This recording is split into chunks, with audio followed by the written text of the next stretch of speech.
2nd and 8. Wisner not finding much as he is driven back. Matty Golden has become their go-to guy. And then smart to go tempo right away as Wisner carries it, but a tackle for... I'm breaking down 2 plays in this video. The first time I'm doing it on this channel. Texas did not run the ball well in this game. They did better than I thought after rewatching the game. If you take out the sacks and the fumbles, they're averaging less than 3 yards a carry, which is not good, but still better than I thought. The core reason why Arizona State was so good at stopping the run was because they were able to stop some of the Texas core running plays, the outside zone and power that they pull 2 guards, or they pull the center and the guard to the other side, and then creating space, outside of the pocket or outside of the left and right tackles pre-snap. But Arizona State was able to stop that quite well. And in particular, their defensive linemen, all of these guys are under 300 pounds, but they're nimble, they're quick, they can get through the blocks quite well. And Texas did not prepare for that. They probably prepared for that quite a bit. They had 10 days before this game, but they didn't have a good answer to it. I think they thought they could just lean on Arizona State, but Arizona State was so good at defeating the blocks through speed and nimbleness. This is the outside zone, a play that I've broken down many times in the past, mostly when it worked well for Texas. Trey Wisner is going to come to the left and look for a gap over here when all of these offensive linemen are going to move to the left, and then Gunnar Helm is going to come to the right. Very, very common play for Texas. I broke this play down many times. If you go back and see the channel history, you will see it. There's a lot of these there are a lot of these plays that worked well for Texas.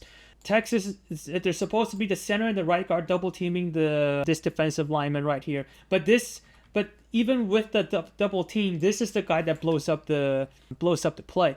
Normally, what happens is the right guard and the center takes on this block. The center will block. He will hold it in place until the right guard comes over and takes on the block, and then the center will sneak into the second level and look for a linebacker to block. But in this case, this defensive lineman actually pushed the center backwards. Actually, he moved the center horizontally, if you're looking at from the point of the quarterback, that he was pushing it this way so much that the right guard never really got a clean help to take on this block. And so what happens is the center kind of gets stuck. So right here, you see how the right guard is still stuck on this block? When this play worked very well in the past, the center will sneak into the second level and look for this block or this block. But the right guard never got there to help with this particular block. And so the right guard was still focused on this guy right here, which means this is a double team, which is fine. They're blocking the guy. They're getting moved, but they're blocking the guy. But if you're Trey Wisner, you are looking at this gap right there or this gap right there. In reality, though, this defender has both of these gaps, covered. And I think in theory, the play was supposed to be stopped. Well, in theory, this guy coming in, he's supposed to be stopped by either the center, who's supposed to get off the block and get to the second level, or maybe this one I'm saying with less confidence because I'm not the play designer, but maybe the right guard is supposed to come in there and get a blocker as well, but neither of them did. They're focused on this one. They're probably focused on the first level defenders, which is fine. But then what would happen is when you're over here, this gap is getting stopped right there. This gap is blocked. The left guard had struggled to block out this guy. Also through speed, it's one thing when you're squared up to a guy and you're getting pushed back, but in this case they're just getting beat to the spot. And so this gap is blocked. If you're Trey Wisner, your only shot really is to come back here, but that's blocked as well. So Trey Wisner doesn't really go anywhere on that one. Look, okay, again, if we go back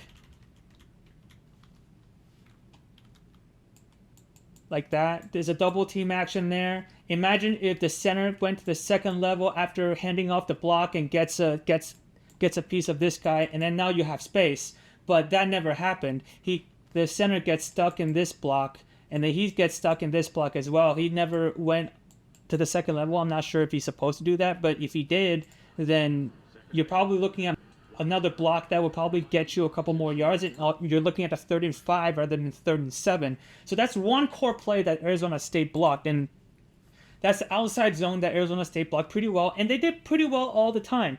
Pretty much throughout the game, Texas was getting 2 to 3 yards maximum with that play, and that's a core play for Texas. A lot of the play designs, play action are built on the outside zone. This is when Texas pulled the 2 offensive linemen to the right side of the field.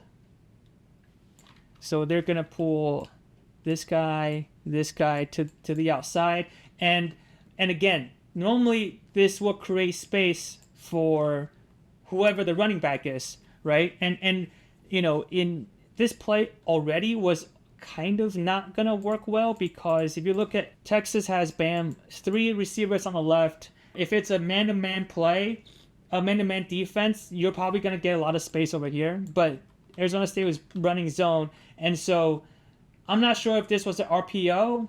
Probably not, because Quinn. If it's an RPO, Quinn probably would have been looking over there, but he's not. He's kind of looking this way. So that makes me think it's a pure running play, and then you got all of these guys running to the right to get space.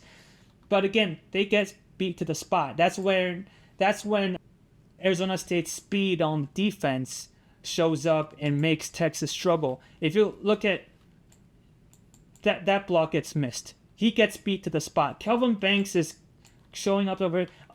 I love Kelvin Banks. He's fast for who he is for his size. Okay, so I'm not blaming Kelvin Banks here. I think it's just Arizona State being faster. He's a fast guy for his weight and his size, but he misses on everything. When he runs to the left, when he runs to the right, he kind of misses all of the blocks. He comes over here, and he didn't get this guy. He didn't get this guy. They're all of them got to the line of scrimmage before Kelvin Banks could put a block on them. And so they win by numbers, and they beat all of your guys to your spot. So when you're over here, they have more people than you right now. They have if you're on offense, you have 5 blockers, and they have 1, 2, 3, 4, 5, 6. You have 6 defenders. So you lose on numbers, and on top of that, on one of the blocks, you got beaten to the spot. And then when the running back comes over here, yes, there's a gap there, but then you're met by 2 people. That's not going to work. And he gets tackled for loss. And so I think these are 2 examples of how Arizona State was able to stop some of the core running plays on Texas. They beat you by speed. They don't beat you. They don't just push you over. They beat you to the spot. And Texas, the offensive line's a good offensive line, but they just didn't adjust to this quickness. I'm not sure if Ohio State can win the line of scrimmage this way, because you need to be, you need to have a type of athlete that I think that Arizona State was accustomed to recruiting. I don't think Ohio State recruits that way, and so maybe the Texas offensive lineman will do a little bit better against Ohio State's defensive line, but Arizona State's defensive line really took it to Texas offensive line on running plays. They really beat you to a lot of spots on running plays that stopped Texas's core plays, and that's the basis of some of the struggles of Texas offense in this game. But still, you still got to keep in mind, Texas only ran 60 plays all game. One of them was on one drive is a 1-play safety. That was a fumble. Now that play was going to get blown up in the end zone anyway, and the other one is an interception and a 3-and-out in the second half that I will break down in another video. But Texas didn't run a lot of plays, and you can attribute that to the lack of running game, which I agree with you, because I think Arizona State's defensive line really did a good job stopping the Texas rush game.